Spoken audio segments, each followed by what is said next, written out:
247 avant Jésus-Christ. Dans les jardins luxuriants de Carthage, un enfant de 9 ans pose sa main sur l'autel fumant de Baal Ammon. Hamilcar Barca, son père, le plus grand général de la première guerre punique, lui fait répéter les mots sacrés « Jure-moi que tu seras l'ennemi éternel de Rome ». L'enfant s'appelle Hannibal. Ce serment transformera l'histoire du monde antique. 29 ans plus tard, cet enfant devenu homme s'apprête à tenir sa promesse de la manière la plus spectaculaire qui soit. Au bord d'un lac italien, il va orchestrer le plus grand piège militaire de l'Antiquité. Une embuscade si parfaite qu'elle anéantira 15 000 soldats romains en quelques heures et traumatisera Rome pendant des siècles. Cette histoire commence bien avant cette matinée brumeuse du 21 juin 217. Elle plonge ses racines dans la haine ancestrale entre deux puissances méditerranéennes, Rome et Carthage. Une rivalité qui ne peut se terminer que par la destruction de l'une des deux cités. Hamilcar Barca avait perdu la première guerre punique, mais il n'avait jamais accepté la défaite. Exilé en Espagne avec son fils, il avait transformé cette terre lointaine en laboratoire de sa vengeance. Hannibal grandit parmi les soldats, apprenant l'art de la guerre au contact des peuples les plus belliqueux de la Méditerranée occidentale. Le jeune homme absorba tout, la férocité des Ibères, la ruse des Numides, l'endurance des Africains, l'impétuosité des Gaulois. Cette éducation cosmopolite forgea en lui une vision révolutionnaire de la stratégie militaire. Là où les généraux antiques s'appuyaient sur l'uniformité, Hannibal apprit à exploiter la diversité.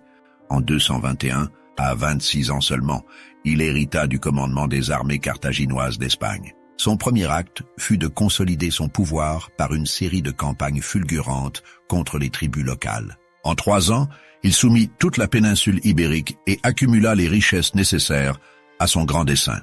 Ce dessein, c'était l'invasion de l'Italie, non pas par la mer, contrôlée par les flottes romaines, mais par la terre. Un projet tellement audacieux que ses propres généraux le croyaient fou. Traverser les Alpes avec une armée, personne n'avait jamais tenté pareille folie. Hannibal passa 2 ans à préparer minutieusement cette expédition. Il envoya des espions étudier les cols alpins, corrompit les chefs gaulois, accumula les provisions nécessaires. Chaque détail fut calculé, chaque risque évalué. Le hasard n'avait pas sa place dans les plans du général carthaginois. Au printemps 218, l'armée d'invasion s'ébranla depuis Carthagène. 90 000 fantassins, 12 000 cavaliers, 37 éléphants de guerre, la plus formidable machine militaire que le monde antique ait jamais vue.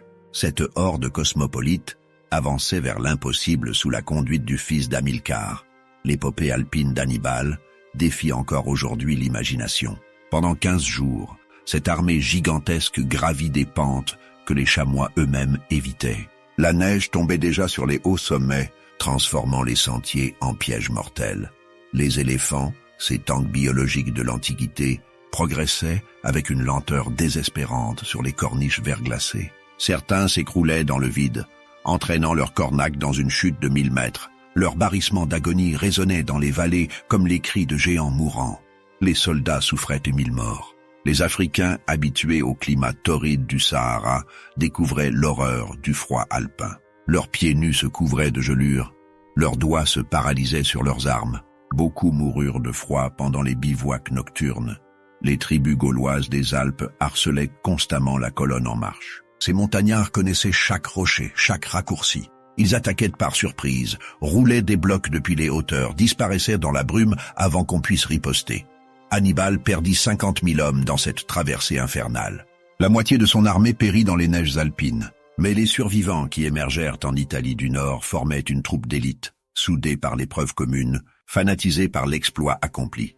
Ces hommes avaient réalisé l'impossible sous la conduite de leur chef. Ils se croyaient invincibles. Cette confiance absolue allait devenir l'arme secrète d'Hannibal dans les batailles à venir.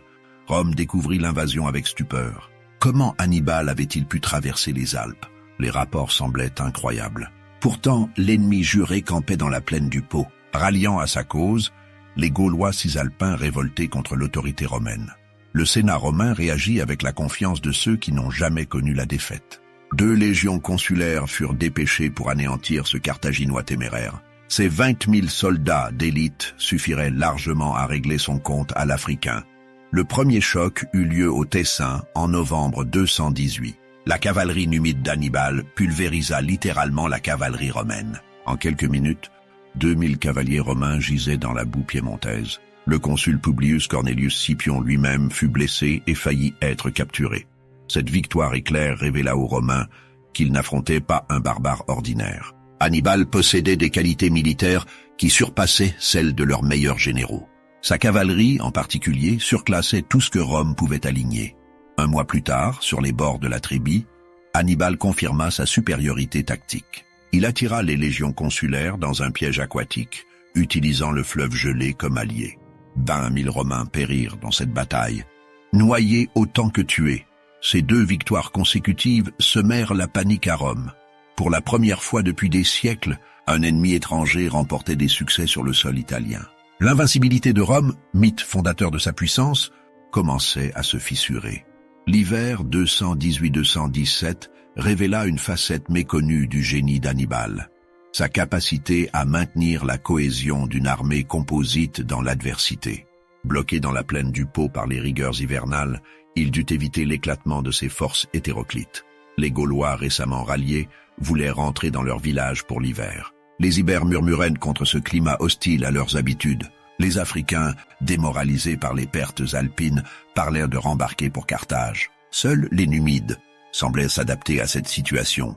Hannibal déploya alors ses talents de psychologue et de chef charismatique. Il organisa des banquets où chaque peuple célébrait ses traditions. Il distribua l'or pris aux Romains, récompensant généreusement les plus valeureux. Il apprit quelques mots dans chaque langue pour s'adresser directement à ses soldats. Surtout, il leur expliqua sa stratégie globale. Contrairement aux généraux antiques qui gardèrent leurs plans secrets, Hannibal partageait sa vision avec ses hommes. Chaque soldat comprenait qu'il participait à une entreprise historique, la destruction de Rome. Cette pédagogie révolutionnaire transforma des mercenaires en croyants. Les soldats d'Hannibal ne combattaient plus seulement pour la solde. Ils portaient une cause, participaient à une vengeance sacrée qui les dépassait. Le général carthaginois profita également de cet hivernage pour perfectionner son système de renseignement. Ses agents infiltraient les cités italiennes, achetaient les consciences vénales, recrutaient parmi les esclaves maltraités. Cette toile d'espion lui procurait une connaissance intime de l'ennemi.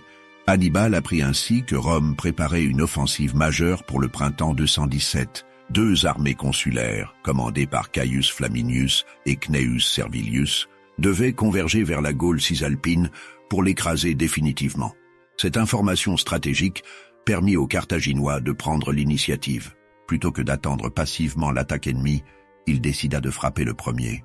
Son objectif était simple, détruire l'une des 2 armées romaines avant qu'elles puissent opérer leur jonction. Restait à choisir la victime. Servilius, posté à Rimini, était prudent et expérimenté. Flaminius, basé à Arezzo, présentait des failles psychologiques exploitables. L'orgueil, l'impulsivité, l'ambition personnelle, autant de défauts qu'Hannibal saurait utiliser. Le choix était fait.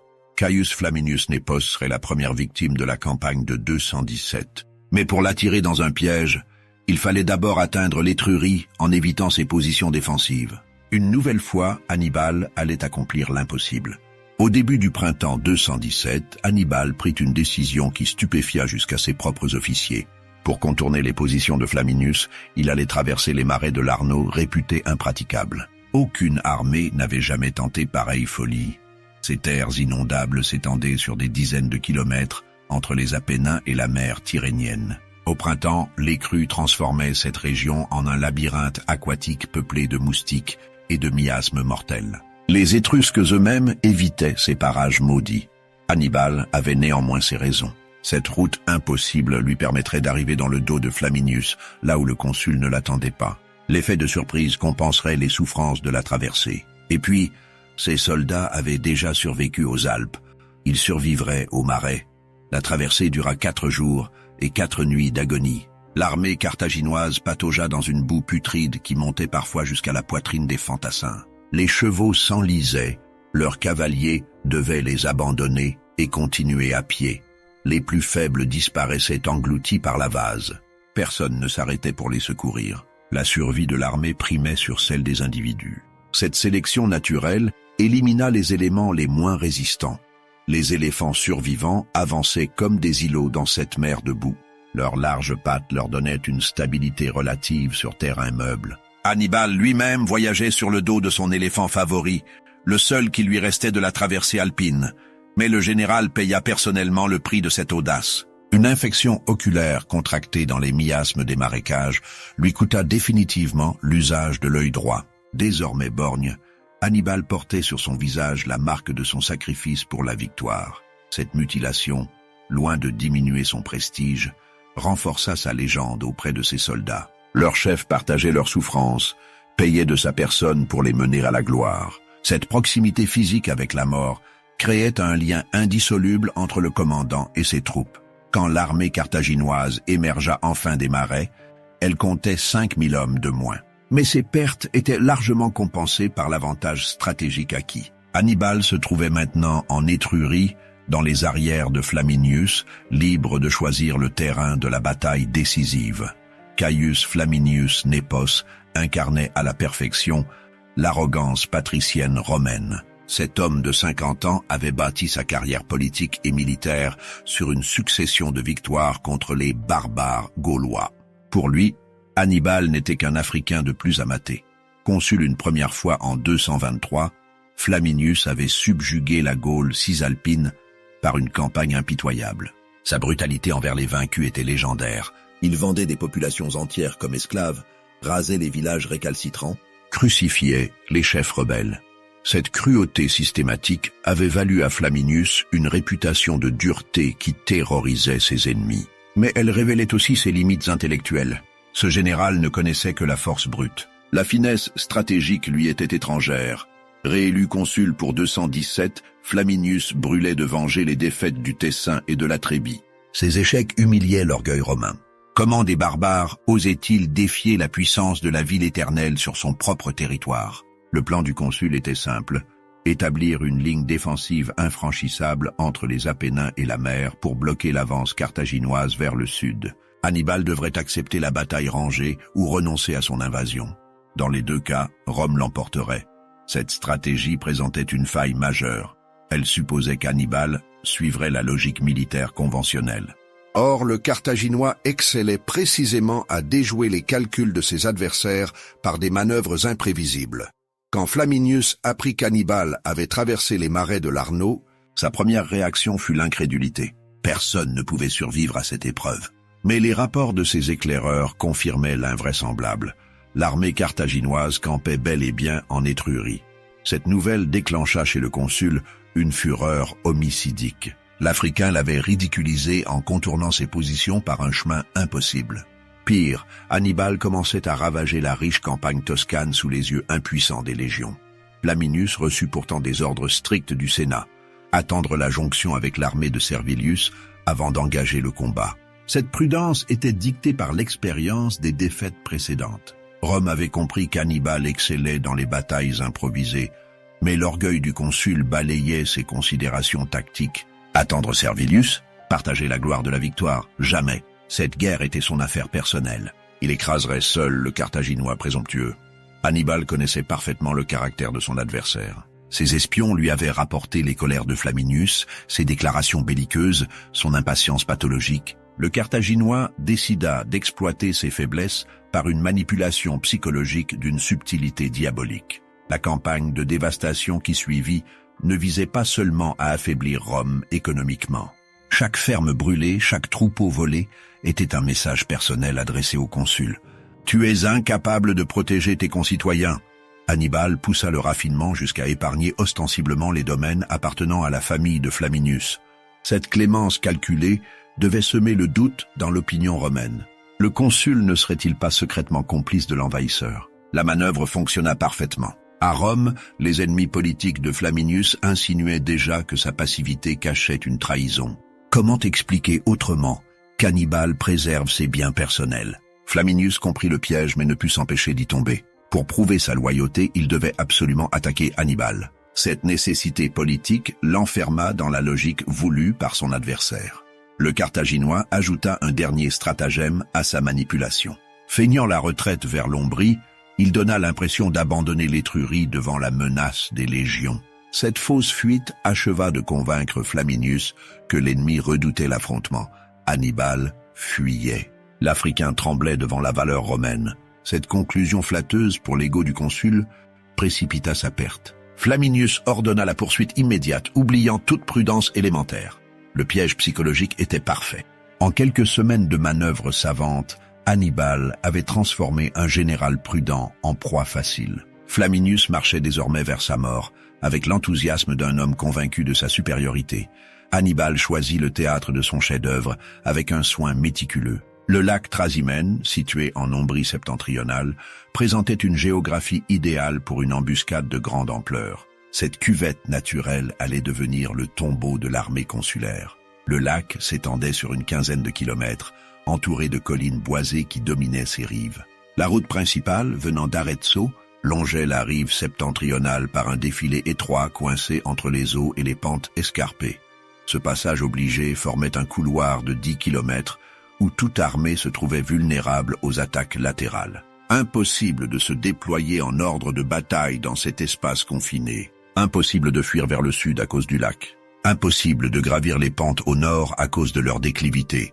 Les collines elles-mêmes offraient 1000 cachettes pour une armée embusquée.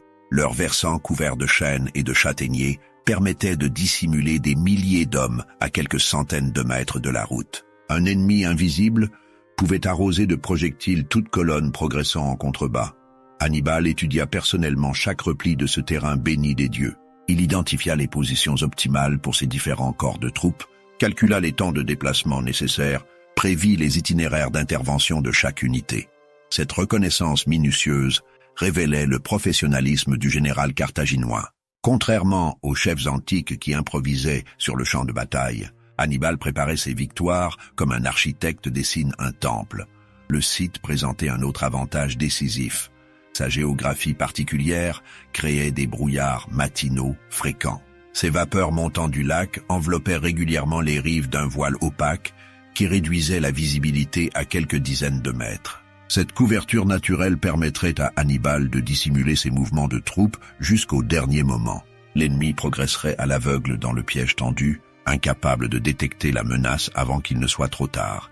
Hannibal décida de transformer ce paysage idyllique en théâtre du plus grand massacre de l'histoire antique. Le lac Trasimène allait donner son nom à l'embuscade parfaite, celle qu'étudieraient encore les stratèges militaires 20 siècles plus tard. Le 20 juin 217, Hannibal orchestra la plus complexe opération de camouflage militaire jamais tentée. 40 000 soldats allaient se volatiliser dans le paysage ombrien, devenant invisibles à quelques centaines de mètres de leurs futures victimes. Cette disparition d'une armée entière exigeait une planification millimétrique. Chaque corps de troupes recevait une position précise, un itinéraire d'approche, un rôle spécifique dans le massacre programmé. Rien n'était laissé au hasard. À l'extrémité occidentale du défilé, près du village de Borghetto, 4000 cavaliers numides se dissimulèrent dans une vallée boisée. Ces fantômes du désert, montés sur leurs chevaux rapides, excellaient dans l'art de l'embuscade. Leur mission ? Fermer le piège une fois l'armée romaine entièrement engagée. Maharbal, le plus fidèle lieutenant d'Hannibal, commandait cette cavalerie d'élite. Cet officier carthaginois de 30 ans possédait l'expérience des guerres africaines où la mobilité primait sur la force brute. Il avait appris à frapper vite et fort avant de disparaître dans la nature. Sur les hauteurs occidentales dominant l'entrée du défilé, 8000 guerriers gaulois s'installèrent en silence absolu. Ces barbares chevelus, le torse couvert de tatouages rituels, brûlaient de venger leurs frères morts au Tessin et à la Trébie. Leurs longues épées de fer réclamaient le sang romain. Mago, le frère cadet d'Hannibal, prit le commandement de ces troupes impétueuses. Ce jeune homme de 25 ans avait hérité du charisme familial et de l'autorité nécessaire pour contrôler ces soldats indisciplinés. Il devait les retenir jusqu'au signal convenu. Au centre du dispositif, étalé sur plusieurs kilomètres le long des collines centrales, 6000 spécialistes des armes de jet prirent leur position de tir. Frondeurs baléares et archers crétois transformeraient bientôt la route en couloir de mort. Ces tireurs d'élite connaissaient parfaitement leur art mortel. Un frondeur baléare pouvait placer sa pierre dans un cercle de 20 cm à 100 mètres de distance. Un archer crétois transperçait un casque de bronze à 150 pas. Adherbal, vétéran originaire des îles Baléares, dirigeait ces redoutables projectiles. Cet homme de 40 ans avait participé à toutes les campagnes d'Hannibal depuis l'Espagne. Il connaissait l'art de tuer à distance comme d'autres connaissent la poésie. À l'extrémité orientale du défilé, près du village de Tuoro, l'élite absolue de l'armée carthaginoise attendait l'ennemi. 12 000 fantassins lourds ibères et africains, vétérans de 20 batailles, formaient le fer de lance du dispositif. Ces soldats professionnels portaient l'équipement pris aux légions romaines. Casques de bronze, cuirasses de mailles, boucliers rectangulaires, ils ressemblaient à s'y méprendre aux légionnaires qu'ils allaient massacrer. Cette similitude ajouterait à la confusion générale. Hannibal prit personnellement le commandement de cette troupe d'élite. Le général Borgne voulait porter lui-même les premiers coups, montrer l'exemple à ses soldats dans les moments décisifs. Sa présence physique galvaniserait les courages au moment de l'assaut. Cette répartition révélait le génie tactique du Carthaginois. Il ne plaçait pas ses hommes au hasard selon leurs origines ethniques. Chaque corps était positionné selon ses capacités spécifiques et son rôle dans la symphonie destructrice. Le 20 juin, au coucher du soleil, l'une des plus extraordinaires opérations de camouflage militaire de l'histoire commença. 40 000 soldats allaient se fondre dans le paysage ombrien, devenant invisibles à leurs futures victimes campées à quelques kilomètres. Cette dissimulation massive exigeait une discipline de fer surhumaine. Le moindre bruit, le moindre mouvement, la moindre lumière risquait de révéler la présence de l'armée carthaginoise aux patrouilles romaines. Hannibal avait ordonné le silence absolu jusqu'au signal d'attaque. Interdiction formelle d'allumer des feux, de parler à voix haute, de faire claquer les armes métalliques. Les soldats devaient se comporter comme des chasseurs, traquant leur proie. Cette contrainte pesait particulièrement sur les Gaulois, habitués à préparer leurs combats par des chants guerriers et des beuveries rituelles. Mago dut menacer de mort immédiate quiconque transgresserait la consigne de silence. Pour tromper les éclaireurs romains qui surveillaient ses mouvements, Hannibal déploya un stratagème d'une subtilité diabolique. Il envoya ses non-combattants, muletiers, marchands, esclaves, allumer des centaines de torches sur les collines orientales. Bien au-delà du lac Pouin vu depuis le camp romain d'Arezzo, ces lumières mouvantes donnaient l'impression qu'Hannibal installait son camp principal loin du Trasimène. Cette illusion d'optique achevait de rassurer Flaminius sur les intentions de son adversaire. Pendant cette nuit d'attente interminable, Hannibal circula parmi ses hommes comme un spectre silencieux. Le général Borgne vérifiait personnellement chaque position, s'assurait que ses ordres étaient compris, maintenait le moral de ses troupes par sa seule présence. Cette proximité physique du commandant avec ses soldats créait un lien psychologique irremplaçable. Les hommes savaient qu'Hannibal partageait leurs dangers, qu'il ne les sacrifierait pas inutilement dans des manœuvres hasardeuses. Les heures s'écoulaient avec une lenteur torturante. Chaque soldat carthaginois scrutait l'horizon, guettant les premières lueurs de l'aube qui donneraient le signal du massacre. Cette tension nerveuse extrême aiguisait les réflexes et décuplait l'agressivité.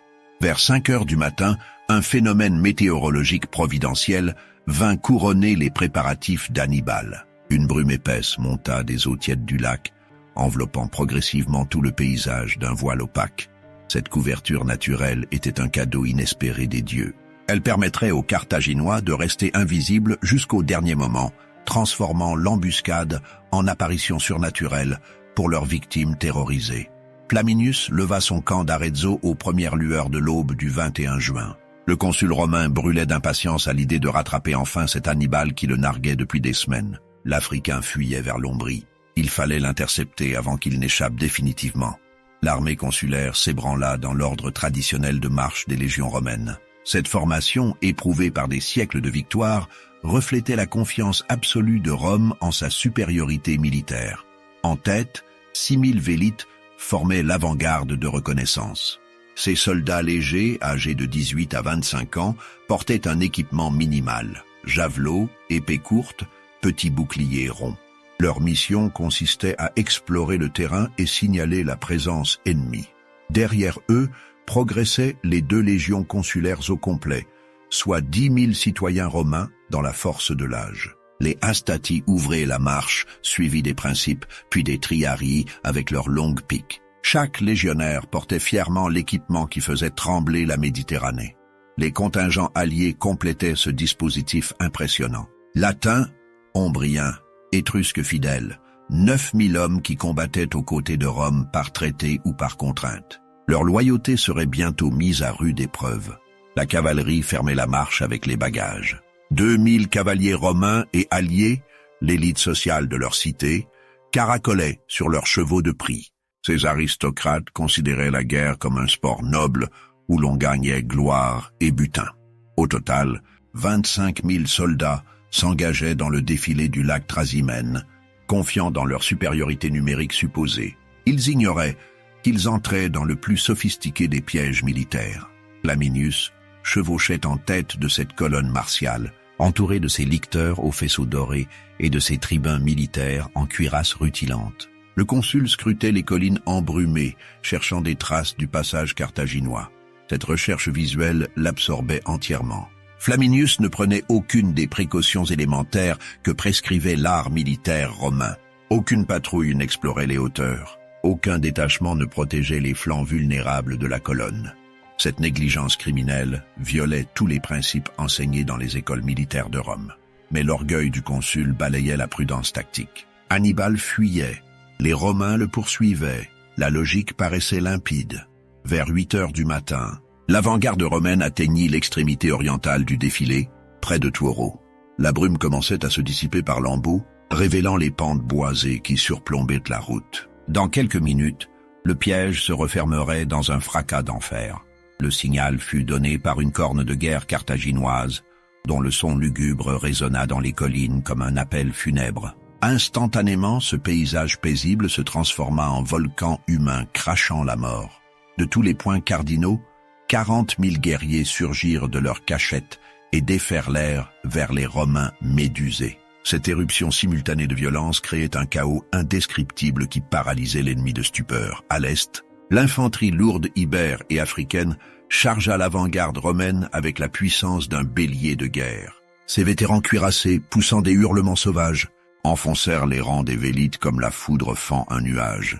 Hannibal combattait au premier rang, reconnaissable à son casque orné de plumes d'autruche et à son baudrier de cuir rouge. Le général Borgne maniait l'épée avec une dextérité meurtrière, tranchant tête et bras dans une danse macabre.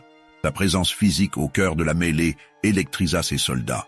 Voir leur chef risquer sa vie aux côtés des simples fantassins décupla leur ardeur guerrière. Ils se battirent comme des lions pour mériter l'admiration du maître. Du centre des collines, une grêle de projectiles s'abattit sur la colonne romaine. Les pierres des frondeurs baléares sifflaient dans l'air comme des guêpes mortelles, fracassant os et métal avec un bruit sinistre de noix qu'on brise. Les flèches crétoises pleuvaient si drues qu'elles obscurcissaient le soleil matinal. Chaque trait cherchait les défauts des armures, se glissait sous les casques, transperçait les gorges exposées. Cette morte mécanique fauchait les Romains par centaines. Ces tireurs d'élite avaient l'avantage décisif de la hauteur et de la surprise. Postés à couvert derrière rochers et troncs d'arbres, ils massacraient des cibles parfaitement visibles qui ne pouvaient pas riposter efficacement. À l'ouest, les Gaulois dévalèrent les pentes comme une avalanche humaine. Ces barbares demi-nus, le visage peint de couleurs vives, incarnaient la terreur primitive que Rome croyait avoir domestiquée. Leurs longues épées de fer traçaient des arcs mortels dans la lumière dorée. Ces lames, forgées par les meilleurs armuriers celtes, tranchaient des côtes de mailles romaines comme du parchemin. Le sang giclait par gerbes rouges sur l'herbe matinale. Mago dirigeait cette charge barbare avec l'enthousiasme de la jeunesse. Le frère d'Hannibal avait hérité du goût familial pour les coups d'éclat spectaculaires. Sa bravoure personnelle entraînait les Gaulois dans une furie homicide irrésistible. L'arrière-garde romaine, prise totalement au dépourvu, ne put organiser aucune résistance cohérente. Les soldats terrifiés jetaient armes et bagages pour fuir ce cauchemar soudain. Mais la cavalerie numide venait de fermer hermétiquement la sortie occidentale du défilé. La manœuvre d'encerclement de Maharbal acheva de transformer cette bataille en boucherie systématique. Les cavaliers numides, jaillissant de leur embuscade comme des djinns du désert, bloquèrent toute retraite vers l'ouest. Ces fantômes à cheval maniaient leurs javelots avec une précision diabolique. Chaque projectile trouvait sa cible dans la masse compacte des fuyards. Les Romains tombaient comme des épis sous la faux, percés de part en part par les fers numides. Maharbal lui-même caracolait au milieu de ses hommes, distribuant la mort avec l'élégance d'un danseur. Ce fils du désert avait appris l'art équestre avant de savoir marcher. Son cheval et lui ne formaient qu'un seul être centaure, assoiffé de sang ennemi. Les Romains se trouvaient maintenant pris dans une nasse mortelle, attaqués simultanément sur 4 fronts. Impossible de manœuvrer dans cet espace confiné. Impossible de se déployer en formation de combat. Impossible de fuir par quelque direction que ce soit. Cette claustrophobie tactique brisait le moral des légionnaires les plus aguerris. Ces soldats d'élite, habitués à dominer leurs adversaires par la supériorité de leur formation, découvraient l'horreur de l'impuissance militaire. Flaminius tenta désespérément de rallier ses hommes près de Thuoro. Le consul descendit de cheval et combattit à pied, montrant l'exemple à ses soldats paniqués. Autour de lui, ses licteurs et ses tribuns formèrent un carré de résistance dérisoire. Cette bravoure tardive ne pouvait rien contre la perfection du piège carthaginois. Un guerrier gaulois, nommé Ducarios, reconnut le consul romain à ses insignes consulaires dorés. Il éperonna son cheval et transperça Flaminius d'un coup de lance au défaut de la cuirasse. La mort du commandant en chef porta le coup de grâce au moral romain. Privés de leur chef, les légions se disloquèrent définitivement. Ce ne fut plus qu'une fuite éperdue vers le lac, seule issue apparente à cet enfer terrestre. Mais les eaux profondes du Trasimène se révélèrent plus meurtrières encore que les armes carthaginoises. Les soldats romains, alourdis par leurs équipements, coulaient à pic dans les flots sombres. Leurs cris d'agonie se mêlaient aux clapotis sinistres des cadavres. Des centaines d'hommes se noyèrent ainsi dans leur fuite désespérée. L'eau se teinta de rouge sous cette hécatombe aquatique. Le lac paisible d'Ombrie était devenu un chaudron de sang fumant sous le soleil de juin. En 3 heures de combat acharné, l'armée consulaire se volatilisa littéralement. Cette disparition d'une force militaire majeure stupéfia jusqu'aux vainqueurs par sa rapidité. Jamais dans l'histoire antique, une légion romaine n'avait été anéantie si complètement. Partout dans le défilé maudit, c'était un spectacle d'apocalypse. 15 000 cadavres romains jonchaient la route poudreuse ou flottaient dans les eaux rougies du lac. Parmi eux gisaient les fleurs de l'aristocratie militaire romaine. Le consul Flaminius lui-même avait péri dans la mêlée, son corps criblé de blessures mortelles. 29 tribuns militaires, commandants expérimentés de la machine de guerre romaine, accompagnaient leur chef dans la mort. 80 sénateurs qui servaient comme volontaires dans les légions avaient également succombé. Ces hommes politiques de premier plan, attirés par la gloire militaire, payèrent de leur vie cette ambition fatale. Cette hécatombe décapitait brutalement l'élite dirigeante romaine. Une génération entière de commandants expérimentés venait de disparaître dans les eaux du Trasimène. Rome devrait reconstruire son encadrement militaire à partir de rien. Seule l'avant-garde romaine, forte de 6 000 vélites, était parvenue à percer l'encerclement dans les premiers moments du combat. Ces soldats d'élite, menés par leurs centurions les plus valeureux, avaient réussi à gagner une colline proche de Thuoro. Là, ils s'étaient regroupés en formation défensive, espérant sans doute l'arrivée miraculeuse de renforts ou un retournement de situation. Pendant 3 heures, ces héros résistèrent à tous les assauts carthaginois. Leur position sur les hauteurs leur donnait un avantage tactique temporaire. Les Carthaginois devaient attaquer en montant, exposés aux javelots des défenseurs. Plusieurs assauts furent repoussés avec de lourdes pertes, mais l'isolement de ce dernier carré le condamnait inexorablement. Sans vivres, sans eau, sans munitions, ces soldats ne pouvaient tenir indéfiniment. L'épuisement et la déshydratation eurent finalement raison de leur résistance héroïque. Contraints à la reddition, ces 6 000 survivants furent faits prisonniers par Hannibal. Le général carthaginois rendit hommage à leur courage exceptionnel face à l'adversité. Ces hommes avaient mérité le respect par leur bravoure face à l'impossible. Du côté carthaginois, les pertes étaient dérisoires au regard de l'ampleur de la victoire. 2500 hommes seulement, principalement des Gaulois, qui avaient chargé en première ligne avec leur impétuosité coutumière.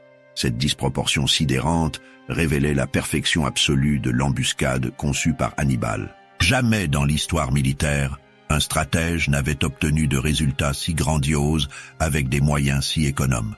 À midi, un silence surnaturel s'abattit sur les rives du lac Trasimène. Cette paix subite, après 4 heures de vacarme infernal, créait une atmosphère d'irréalité qui glaçait jusqu'aux vainqueurs. Le spectacle dépassait l'entendement humain. Sur 10 kilomètres de route s'étendait un tapis de cadavres romains enchevêtrés dans des positions grotesques. Les corps flottants transformaient le lac en nécropole aquatique d'un réalisme saisissant. Les survivants carthaginois erraient parmi ce charnier comme des somnambules. Même ces soldats aguerris, habitués aux horreurs de la guerre, restaient saisis par l'ampleur du massacre qu'ils avaient perpétré. Hannibal contempla son œuvre sans joie apparente. Le général Borgne avait accompli son serment d'enfant, vengé l'honneur carthaginois bafoué, humilié la puissance romaine. Mais cette victoire n'était qu'une étape vers un objectif plus vaste.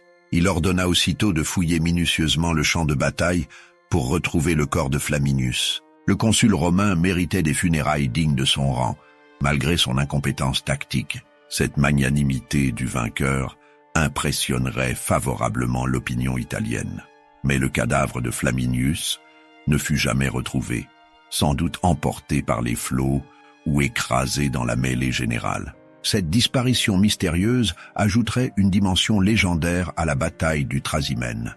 Les 15 000 prisonniers romains attendaient leur sort, enchaînés sur la rive du lac Maudit. Ces malheureux contemplaient les corps de leurs camarades en réalisant qu'ils avaient échappé de peu au massacre général Hannibal. Les fit rassembler pour leur adresser un discours politique soigneusement calculé. Cette allocution révélerait la stratégie profonde du général carthaginois, bien au-delà de ses seules qualités militaires.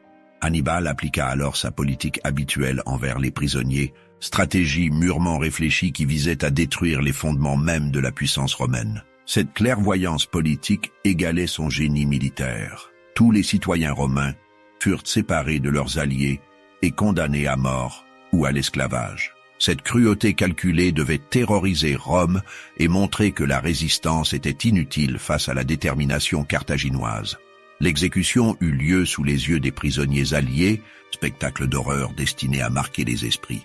Les citoyens romains périrent dans d'atroces souffrances, payant de leur vie l'orgueil de leur cité. En revanche, tous les soldats, issus des peuples alliés de Rome, furent libérés sur le champ, sans rançon ni condition.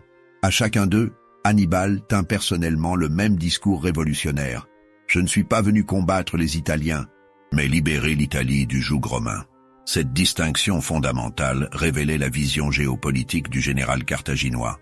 Sa guerre ne visait pas la conquête territoriale, mais l'effondrement du système d'alliance qui permettait à Rome de dominer la péninsule italique. Chaque prisonnier libéré devenait un ambassadeur involontaire de la cause carthaginoise. De retour dans sa cité d'origine, il témoignait de la clémence d'Hannibal envers les non-romains. Cette propagande par l'exemple minait insidieusement la fidélité des alliés. Le général ordonna également de rassembler tous les objets précieux trouvés sur les morts. Or, argent, armes de prix, bijoux, ce butin considérable permettrait de financer la suite de la campagne. La guerre coûtait une fortune, et Carthage rechignait à soutenir cette expédition lointaine. Hannibal devait faire vivre son armée sur le territoire ennemi, transformant chaque victoire en source de revenus. Les armes récupérées équipèrent les nouvelles recrues gauloises qui affluaient vers les étendards carthaginois. Ces barbares, galvanisés par la victoire du Trasimène, rejoignaient massivement l'armée d'Hannibal. Cette politique de récupération révélait une fois de plus le pragmatisme du général carthaginois. Rien n'était jamais perdu, tout servait à renforcer sa machine de guerre. Cette efficacité logistique expliquait en partie ses succès répétés. La nouvelle de la catastrophe atteignit Rome dans la soirée du 21 juin, porté par un cavalier échappé du massacre. Cet homme, couvert de boue et de sang, franchit les portes de la ville éternelle comme un messager de l'Apocalypse. Sur le forum bondé de citoyens inquiets, le préteur Marcus Pomponius Mato monta à la tribune pour annoncer l'innommable. D'une voix blanche, il prononça ces mots qui glacèrent Rome d'effroi. « Nous avons été vaincus dans une grande bataille. » Le silence tomba sur la foule médusée. Depuis la fondation de la République, jamais Rome n'avait subi pareille humiliation sur son propre territoire. Comment l'invincible machine militaire romaine avait-elle pu s'effondrer ainsi? Les détails de la catastrophe filtrèrent rapidement par les témoins survivants. Flaminius était mort, ses légions anéanties, l'Étrurie livrée sans défense à l'envahisseur carthaginois. Pire encore, la route de Rome semblait ouverte à Hannibal. La panique gagna progressivement tous les quartiers de la capitale. Les familles patriciennes pleuraient leurs fils tombés dans les légions consulaires. Les plébéiens tremblaient de voir bientôt les éléphants carthaginois fouler le pavé du forum. Dans les temples de toute la cité, les prêtres multiplièrent les sacrifices expiatoires pour apaiser la colère manifeste des dieux. Taureaux, moutons, colombes, des hécatombes d'animaux payèrent pour les péchés de Rome.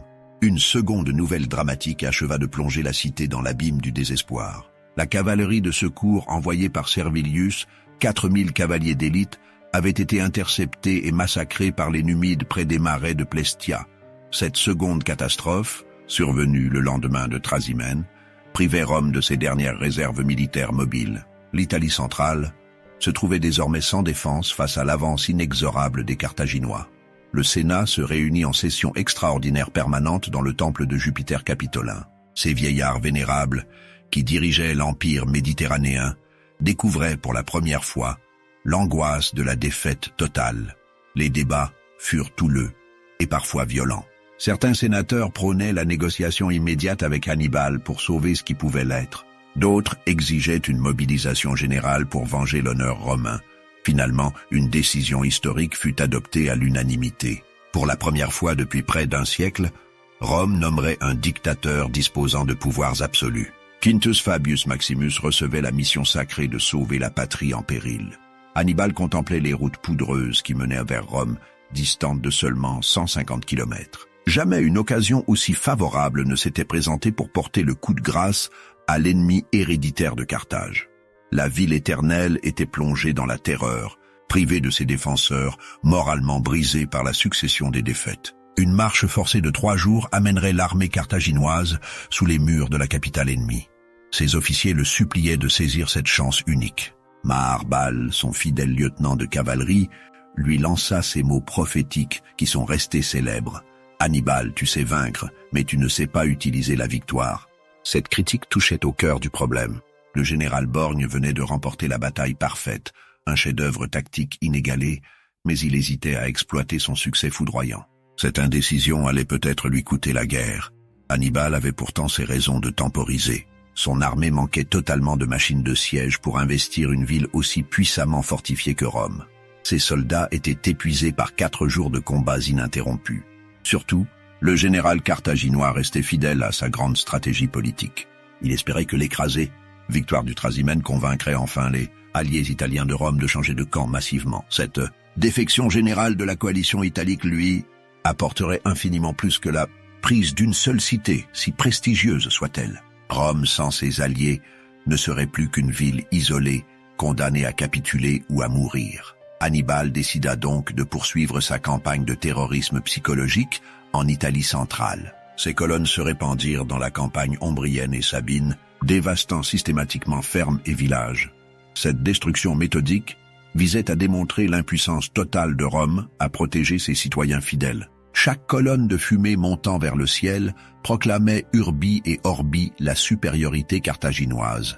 Mais cette stratégie révéla rapidement ses limites psychologiques. Les alliés italiens, terrorisés par le sort sanglant réservé aux prisonniers romains, n'osèrent pas rallier ouvertement l'envahisseur africain.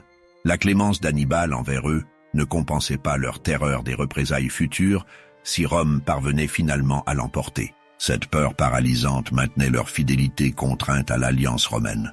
Rome prouva une fois de plus sa capacité de résurrection qui faisait sa grandeur depuis 5 siècles. Au lieu de s'effondrer sous le choc, la République se ressaisit avec une détermination farouche qui stupéfia ses ennemis. Fabius Maximus incarnait parfaitement cette résistance obstinée typiquement romaine. Ce dictateur de 60 ans, surnommé Verrucosus à cause d'une verrue sur la lèvre, avait tiré toutes les leçons des catastrophes précédentes, plutôt que d'affronter Hannibal en bataille rangée, où le génie tactique carthaginois était insurpassable. Fabius adopta une stratégie d'évitement que l'histoire baptiserait tactique, fabienne.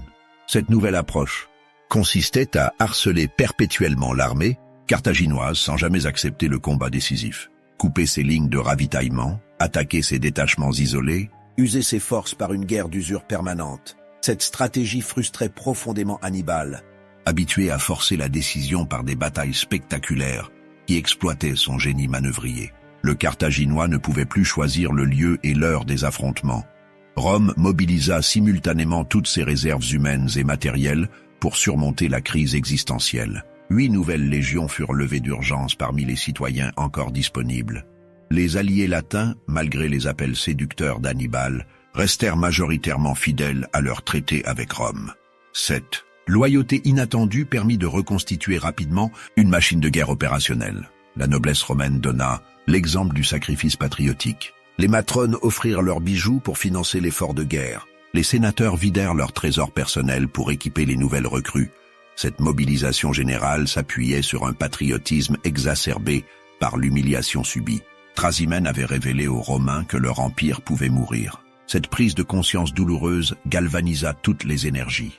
En quelques mois seulement, Rome avait miraculeusement transformé sa défaite la plus cuisante en formidable élan de résistance nationale. Cette résilience extraordinaire allait finalement user la détermination carthaginoise. Trasimène marqua une révolution fondamentale dans l'histoire de l'art militaire occidental. Cette bataille prouva définitivement que l'intelligence stratégique pouvait triompher de la supériorité numérique et de l'avantage technologique. Hannibal n'avait certes pas inventé l'embuscade, tactique vieille comme la guerre elle-même, mais jamais personne n'avait orchestré un piège d'une telle ampleur géographique et d'une sophistication aussi diabolique. La coordination parfaite de 4 corps d'armée différents, l'exploitation magistrale du terrain, la manipulation psychologique de l'adversaire, l'utilisation des conditions météorologiques, tous ces facteurs s'étaient combinés harmonieusement pour créer un chef-d'œuvre tactique intemporel. Les générations suivantes de stratèges étudièrent passionnément cette bataille comme le modèle absolu de l'embuscade parfaite. Jules César s'inspira directement des méthodes d'Hannibal pour ses propres campagnes en Gaule. Napoléon Bonaparte lui-même, exilé à Sainte-Hélène, consacra de longues heures à analyser Trasimène, cherchant à percer définitivement les secrets du génie carthaginois. Cette fascination traversa les siècles. La bataille révéla également l'importance cruciale du renseignement militaire dans les guerres antiques. Le formidable réseau d'espions d'Hannibal lui avait procuré une connaissance intime du terrain et des mentalités adverses. Cette supériorité informationnelle expliquait en grande partie sa victoire écrasante. Les Romains combattaient à l'aveugle tandis que leurs ennemis connaissaient parfaitement leurs intentions et leurs faiblesses. Trasimène démontra surtout le rôle décisif de la dimension psychologique dans les conflits antiques. Hannibal avait manipulé l'orgueil de Flaminius avec la précision chirurgicale d'un psychologue moderne. Cette guerre mentale, cette capacité à pénétrer l'âme de l'adversaire pour exploiter ses faiblesses caractérielles, constituait une arme aussi redoutable que les meilleures formations militaires. 22 siècles après la bataille, Trasimène continue de fasciner les stratèges militaires du monde entier. Les plus prestigieuses écoles de guerre consacrent encore des cours entiers à l'analyse de cette embuscade parfaite. Basil Liddell Hart, le plus grand théoricien militaire britannique du XXe siècle, rendit cet hommage définitif au génie d'Hannibal. Il monta et réussit la plus importante embuscade de l'histoire militaire. Ce jugement n'a jamais été remis en question par les historiens contemporains. Aucune autre bataille antique n'atteint cette perfection dans la conception et l'exécution d'un plan tactique d'une complexité aussi vertigineuse. Trasimène révéla le génie multiforme d'Hannibal Barca dans toutes ses dimensions. Stratège visionnaire, tacticien perfectionniste, psychologue subtil, chef charismatique, le Carthaginois réunissait miraculeusement toutes les qualités du grand capitaine. Cette polyvalence exceptionnelle explique pourquoi son nom traverse les millénaires comme synonyme d'excellence militaire. De l'Antiquité à nos jours, Hannibal incarne l'archétype du génie guerrier absolu, mais Trasimène illustra tragiquement les limites du génie individuel face aux ressources matérielles d'un État organisé. Hannibal pouvait remporter toutes les batailles tactiques qu'il voulait. Il ne pouvait transformer ses victoires en paix stratégique durable. Rome possédait des réserves humaines et économiques que Carthage, cité marchande déclinante, ne pouvait égaler à long terme. Cette supériorité structurelle finit par l'emporter sur les talents personnels exceptionnels du général Borgne. L'ironie suprême de l'histoire voulut qu'Hannibal forma involontairement ses futurs vainqueurs. Scipion l'Africain, qui l'écrasa finalement à Zama, avait minutieusement étudié ses méthodes révolutionnaires avant de les retourner contre leur créateur. Hannibal Barca resta 15 longues années en Italie, enchaînant victoire sur victoire, sans jamais obtenir la paix qu'il recherchait désespérément. Cannes, en 216, surpassa même Trasimène en perfection tactique et en ampleur du massacre. Mais ces triomphes répétés ne lui apportèrent jamais la décision stratégique finale. Rome, tel un hydre antique, renaissait de chacune de ses défaites avec une détermination décuplée et des ressources apparemment inépuisables. En 202 avant notre ère, le héros carthaginois fut rappelé d'urgence en Afrique pour défendre sa patrie menacée par Scipion l'Africain. À Zama, dans les sables de Tunisie, le maître affronta son disciple dans un combat titanesque. Cette bataille décisive vit la défaite du génie vieillissant face au talent juvénile formé à son école. La seconde guerre punique s'achevait sur l'effondrement définitif des rêves carthaginois de domination méditerranéenne. Hannibal survécut encore 20 années à sa défaite, errant de cour en cour comme conseiller militaire des rois hellénistiques. Traqué sans relâche par la vindicte romaine, il finit par se suicider en Bithynie pour échapper à l'humiliation de la captivité. Mais cette mort sordide dans l'exil ne put jamais effacer l'éclat immortel de Trasimène. Cette bataille demeure gravée à jamais dans la mémoire humaine comme l'exemple parfait du génie militaire triomphant, de la force brute par la seule intelligence. Les eaux paisibles du lac ombrien gardent encore aujourd'hui le souvenir de cette journée sanglante qui changea le cours de l'histoire antique. Parfois, par les matins brumeux, les pêcheurs locaux jurent entendre encore l'écho lointain de la corne carthaginoise qui donna le signal du plus grand piège de l'Antiquité. Hannibal Barca avait tenu le serment d'enfant prononcé devant l'autel de Baal-Hamon. Pendant quelques heures magiques, au bord d'un lac toscan, il avait humilié l'orgueil de Rome et prouvé qu'un homme de génie pouvait défier l'éternité des empires. Cette gloire-là, aucune défaite ultérieure ne pourra jamais la ternir.